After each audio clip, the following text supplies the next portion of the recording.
Jika perut kita kosong, tidak diisi makanan, asupan, makanan apapun, itu larinya ke otak, asam amino. Otak tidak ada oksigen. Di dalam pendakian itu kita memerlukan tenaga yang sangat besar sekali. Berapa ribu kalori yang kita bakar dalam pendakian. Nah, begitu otak kosong, tidak ada asupan makanan maupun oksigen ya, akhirnya masuklah aura negatif.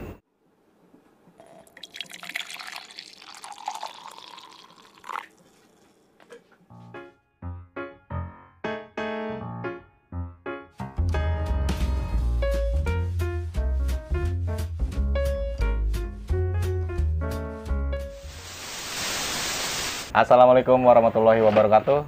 Balik lagi bersama gue Indra di Besok Pagi Channel di acara Ngobrol Bareng Pendaki. Kali ini gue bersama Om Heru, survival fotografi. Mungkin udah nggak asing lagi bagi kalian. Om Heru ini sudah malang melintang lah Om ya.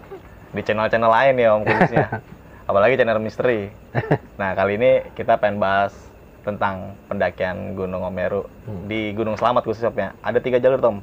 Ada Bambangan, Baturaden, dan Guci. Kita bakal kulas habis Om ya, tentang perjalanan Om Heru di Gunung Slamet. Sekarang dengan pembahasan gue bersama Om Heru, mungkin kita langsung aja masuk ke ceritanya.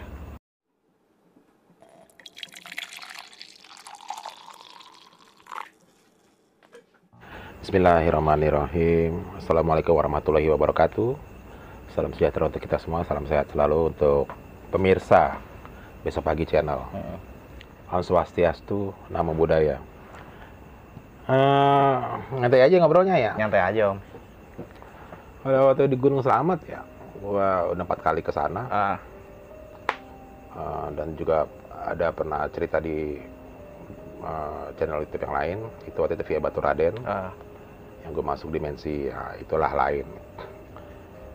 Jadi ke 4 kali, pertama Baturaden, terus 2 kali via Bambangan, 1 kali via Guci. 3 jalur pernah dicobain tuh Om ya? 3 jalur pernah cobain. Nah kalau via Guci itu emang gue gagal muncak. Senanya kan karena memang waktu itu gue lupa tuh tahun berapa ya, kita tahun 90-an ya, gue agak-agak lupa tuh ya. Karena memang waktu itu via Guci memang dibilangin sama Kuncen, jangan naik malam ini, besok pagi aja, cuaca tidak baik. Padahal itu siang itu kan semua kita ngelihat kan cuaca cerah. Baru nyampe di base camp Guci, baru sekitar istirahat sejaman 2 jam, kita tuh mendakinya malam ya, habis maghrib lah. Baru berapa jam kemudian, sekitar kurang lebih 2 jam, awan tebal hitam, hujan turun dengan derasnya. Naik jalan, itu petir di belakang, jeger gitu loh. Terus itu kita dengar, semua dengar ada pohon tumbang. Gue udah bilang waktu itu bukan leader gue ya, dia follower lah. Itu kita ada berenam. Gue udah bilang, turun aja deh, nggak usah, lanjut target. Otomatis kan kita pakai jas hujan. Naik lagi, petir. Itu petir di samping, kurang lebih jaraknya dengan kita di jalur itu kurang lebih 10 meteran. Petir itu kan, aduh gimana, itu kayak dihantam ribuan blitz. Itu pohon tumbang. Gue udah firasat gak enak. Jalan lagi, itu jalan di tengah hujan deras, ya kan, tahu sendiri kan, pasti merasa apa jalur jadi licin. Ya licin, jalannya nggak seimbang, banyak ada jatuh-jatuh. Nggak lama kemudian, entah itu di menit keberapa, nggak tahu di berapa jam keberapa, naik terus, udah kena hujan. Pasti kita mendaki pasti keringetan juga kan. Iya. Udah di luar kena hujan, dalam pasti bareng keringetan. Nggak lama kemudian itu petir di depan kita, jaraknya 10 meteran. Itu tanah kebelah, pohon tumbang. Itu semua ngejatuh, ngejoprak. Udahlah, dengan spontan teman gue yang sebagai yang leader turun. Tahu sendiri kalau turun kan, gimana sih kalau turun, kalau kita mendaki gunung, begitu turun dalam ketakutan pasti tabrakan dong. Gubrak badan belepotan lumpur. Sampailah ke base camp. di Guci. Guci. Pas sampai di Guci, langit terang. Itu malam itu. Cerah. Tidak ada gitu. hujan, tidak ada hujan. Terus dengan santainya, Coach Jin ngomong begini, kan saya sudah bilang naiknya besok pagi aja. Ya kan, sekarang kan gue ngomong sama lo kan besok pagi channel kan. Gue diem tuh, diem. Udah istirahat dulu, istirahat makan, udah istirahat tidur. Gue pikir besoknya teman gue, yuk naik lagi, nyata enggak? Gimana naik lagi kita? Cuaca cerah, naik pagi kan berarti? Enggak, kita pulang aja ke Jakarta. Udah. Saat itu gagal muncak waktu pendakian Gunung Slamet di Guci Om. Via Guci. Oke. Om, gue sedikit mengambil quote dari lu nih Om. Tentang tidak semua pendakian gunung itu menyeramkan. Semua terjadi karena ada sebab dan akibat. Iya. Di Gunung Slamet, selain naik Guci, pernah merasakan hal janggal? Kalau hal janggal waktu itu yang via Batu Raden ya. Sekitar tahun 91 kalau nggak salah. Memang waktu itu gue naik. Udah gue ceritakan di channel lain. Memang sosok Mbak Ani itu memang dia anak boleh dikatakan bukan pejabat ya, bapaknya aparat lah, aparat keamanan itu. Dia memang dia mungkin dibilang waktu itu ego tinggi, mungkin dibilang angkuh dan disompral apa segala macem. Akhirnya masuki begitu tersasar pas turun itu memang jalur itu nyata itu jalur yang udah ditutup pas turun itu. Akhirnya masuklah ke dimensi itu dan gue melihat beberapa pendaki yang meminta tolong, tapi gue tidak bisa menjangkau. Kayak gue nih lo nih, jaraknya segini. Sorry gue bisa ini loh, gue kagak bisa karena terhalang tabir kayak kaca ya, tabir gaib.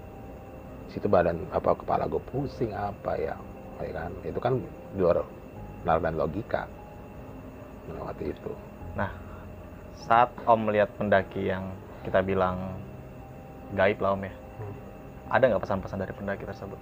Nggak ada, cuman kebanyakan minta tolong mas, tolong bang, tolong mas, tolong bang, itu doang. Pakaiannya pakaian yang model-model dengan istilahnya kayak kita baju sekarang tuh udah nggak keluar lagi baju seperti itu, ya seperti itu. Di jalur Bambangan punya cerita nggak Om?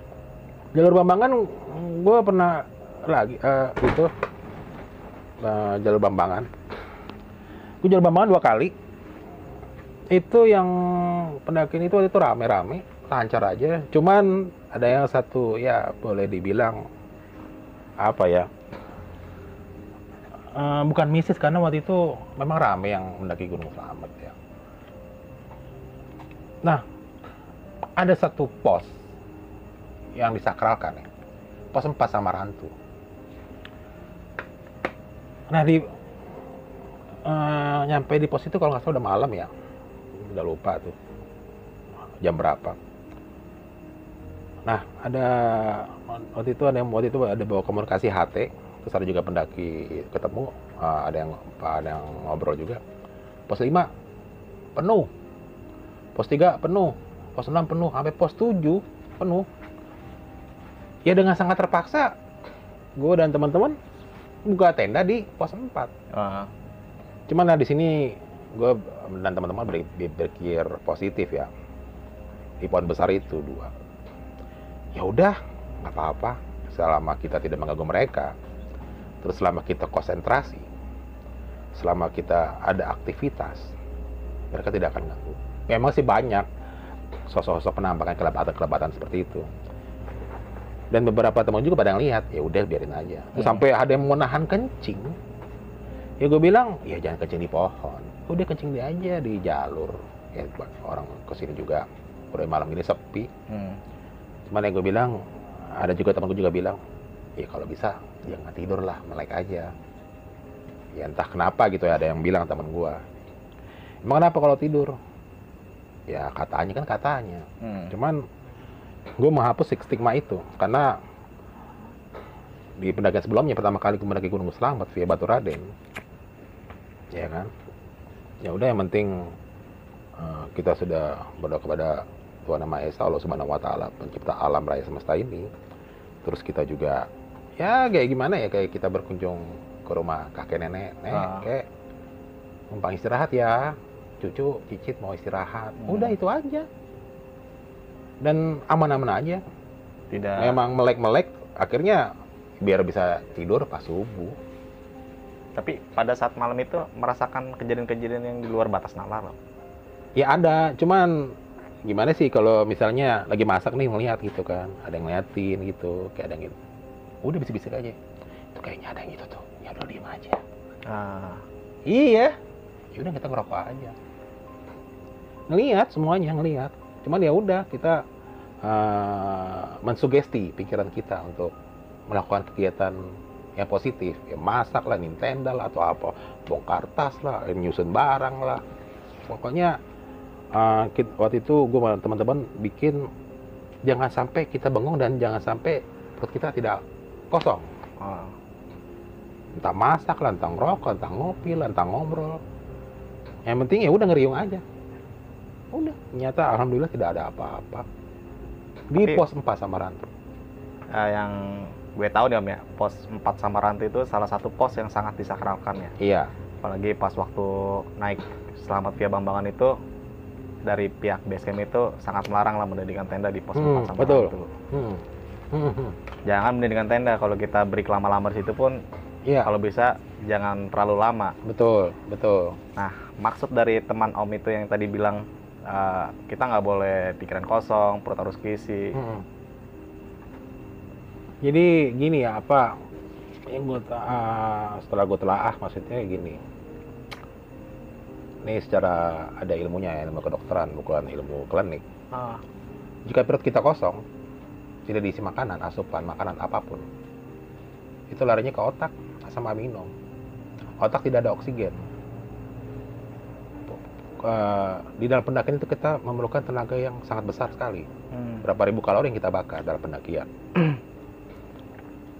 Nah, begitu otak kosong, tidak ada asupan makanan maupun oksigen ya, akhirnya masuklah aura negatif.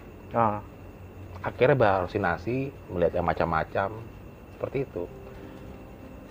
Jadi kalau menurut gue tuh jangan diadakan seperti pemikiran seperti itu. Jadi ya udah kita cukup percaya. Ya udah memang ada, memang mereka berdampingan dengan kita. Tapi kan kita tidak boleh mengkultuskan, di dalam agama itu tidak boleh. Kita cukup percaya, memang ada di rukun iman. Tapi kita tidak boleh mengkultuskan. Tetap kita berdoa kepada Nama Esa, Allah Subhanahu Wa Taala. Itu aja yang gue pegang. Karena gue pernah mengalami kejadian seperti itu di tahun-tahun sebelumnya. Jadi yang gue ambil, gue udah, ya mohon maaf bukan menggurui, udah punya pakemnya. Ya udah kita saling bersinergi, semua kita berpikiran positif, ya kan? Tidak macam-macam, tidak melanggar pantangan, ya udah. Nyata nggak apa-apa.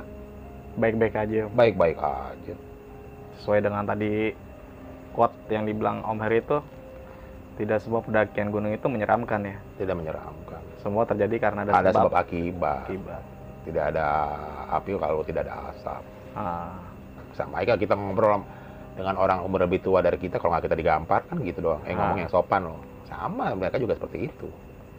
Selama kita baik-baik aja, kita tidak menantang, kita tidak membawa jimat, kita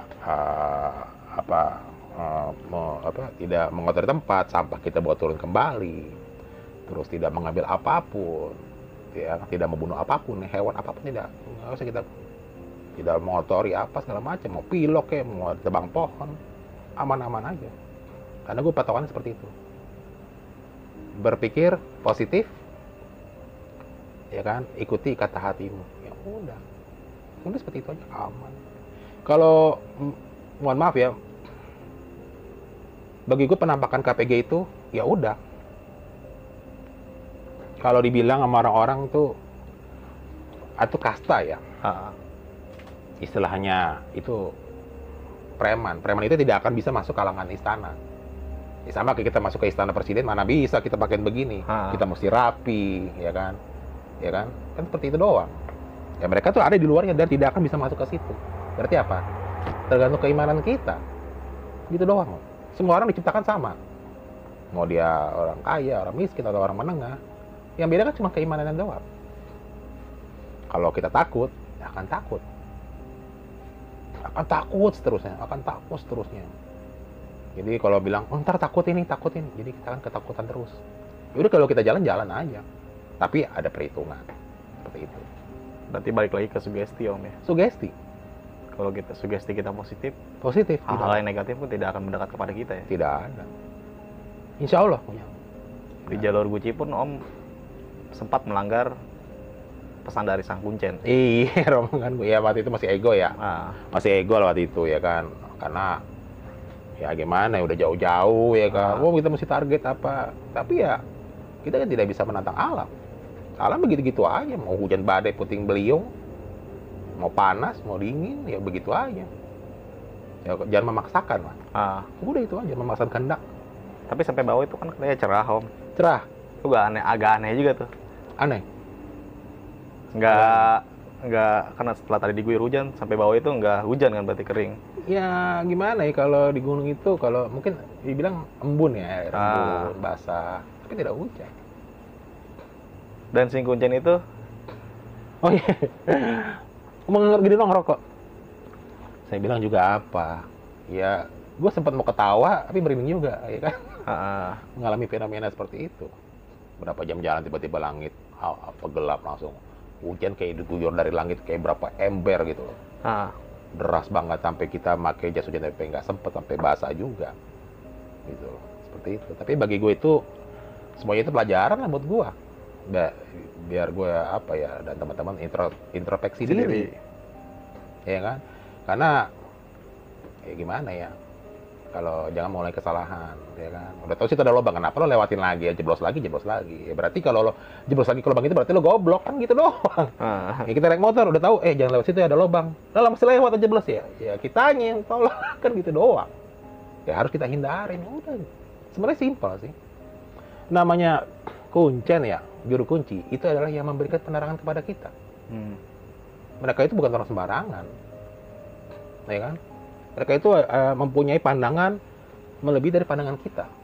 Karena udah bertahun-tahun di situ sampai turun temurun, sampai diwaris ada mewarisi ke anak cucunya dan cicitnya, cangkangnya. Memang mereka udah begitu. Kan dia cuma mengatakan seperti itu. Nah, mungkin banyak yang menyepelekan. Nah, itulah kita tidak boleh menyepelekan. Tidak boleh meremehkan, nggak boleh. Ya kita ikutin aja. Yang penting kan kita selamat. Gunung Selamat itu adalah Gunung Selamat. Gunung Selamat berarti kita harus selamat, bukan celaka. Namanya Gunung Selamat. Ya harus selamat. Kalau celaka berarti ada sebab akibat. Nggak mungkin kalau nggak ada sebab akibat. Cuma gitu aja kalau dari pengalaman gue naik gunung dan gue udah evaluasi dengan gue dan teman-teman. Gitu aja kok. Gunung Selamat, masa kita naik gunung celaka? Nggak ada orang naik gunung celaka, pengen selamat. Nah, itu kejadian di Gunung Selamat itu selama tahun berapa Om? Waktu itu yang Vebatur Raden tahun 91. Bambangan ya 93. Guci ya akhir tahun 93 ya, Guci itu. Kalau nggak salah sebelum tahun baru Desember. Dan memang kalau udah ber itu kan pasti udah masuk musim penghujan. Ya itu juga. Berarti apa? Kita salah perhitungan. Zaman dulu kan, kalau zaman sekarang kita udah bisa lihat maps, apa baca cuaca. Kan kita mesti tahu juga kalau kita perjalanan kan mesti matang. Jangan ini nih, cuaca lagi nggak bagus, ya udah kita undur. Gitu. Kalau dulu kan, zaman gue dulu kan bisa nekat. Main terabas-terabas aja ya. Masih terabas. Nah, kondisi waktu tahun segitu mungkin base camp kondisinya sangat asri banget lah Om ya. Wah, asri banget. Ya kan kalau gue sekarang di YouTube udah rame banyak warung. Nah, itu gue belum pernah, gue mau naik Gunung Selamat yang udah banyak warung kayak Bambangan. Dulu nggak ada sama sekali? Nggak ada. Akses dari kota untuk sampai desanya? Akses kota sampai desa pada tahun itu ya Om ya? Charter gitu ya waktu itu. Kalau nggak salah ya nebeng sama yang apa ya, kayak jual apa sih, mungkin yang bawa sayur mayur gitu. Nebeng aja. Kayak tinggal kearifan lokal kita aja. Pak, numpang Pak sampai misalnya base camp Guci atau Bambangan, ya terserah ngasihnya berapa. Zaman itu kan masih bisa nego halus tipis kali ya kalau sekarang ya. Itu kan tergantung dari kitanya, apalagi kalau misalnya ada teman gue bisa berbahasa Jawa lebih enak lagi. Oh, orang sini ya berarti harganya beda. Orang kota 5 hari, cuma gitu doang. Gimana cara kita menyampaikan aja dengan baik. Sebenarnya itu doang sih yang paling penting mah. Apa kalau anak sekarang bilang nih, yang penting kita sopan, kita kenyang bang gitu kata junior gue. Yang penting lo sopan pasti lo kenyang, aman, nggak bakal susah. Memang kalau waktu gue di zaman itu memang belum ada simaksi, cuma nanya ngisi buku tamu, ya kan, serah mau bayar berapa, cuma tergantung kitanya aja. Yang namanya isi kelasnya kan terserah berapa. Memang waktu di zaman itu masih murah, entah buat beli rokok atau segala macam masih murah. Ya kalau zaman sekarang udah beda lah, udah. Kalau lihat sekarang mah gue udah lebih senang, udah tata rapi, ada simaksi, ada asuransi. Warung. Iya, warung itu gue bilang malah justru membantu para pendaki dan itu juga membantu perekonomian warga sekitar. Benar. Kan itu namanya kalau sekarang ekoturism. Membantu perekonomian warga sekitar dengan adanya trek ini sering dilalui pendaki gunung, berarti mereka ada buka warung, mereka ada buka penginapan, ada buka apa mungkin berjualan merchandise atau dan lain-lain. Tidak bisa disalahkan juga kan? Tidak bisa disalahkan. Kan biasa ada beberapa mindset orang, sekarang naik gunung itu udah banyak warung gini. Ya nggak bisa disalahkan lah, namanya orang mau cari rezeki masa disalahin. Nggak boleh begitu juga, itu namanya egois. Mereka ya apa ya, ya wajar lah mereka pingin pendapatan lebih, mereka punya rezeki di situ, ya kenapa nggak boleh?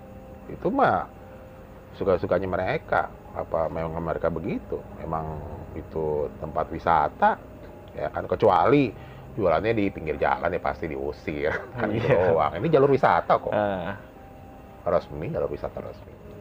Berarti setelah mendaki gunung itu selain kita mempunyai alat yang lengkap ya Om, iya, mental fisik yang kuat, serta pengalaman yang banyak mungkin ya, dibutuhkan juga attitude sopan santun serta menghargai apa yang dilarang, kita katakan larang sama warga setempat ya Om. Iya. Mungkin sekian pembahasan gua bersama Om Heru yang gua harap semua bisa menjadi pelajaran bagi kita semua dan bermanfaat yang penting Om ya. Amin. Ambil sisi positifnya dalam pembahasan gua bersama Om Heru kali ini, yang buruknya buang jauh-jauh.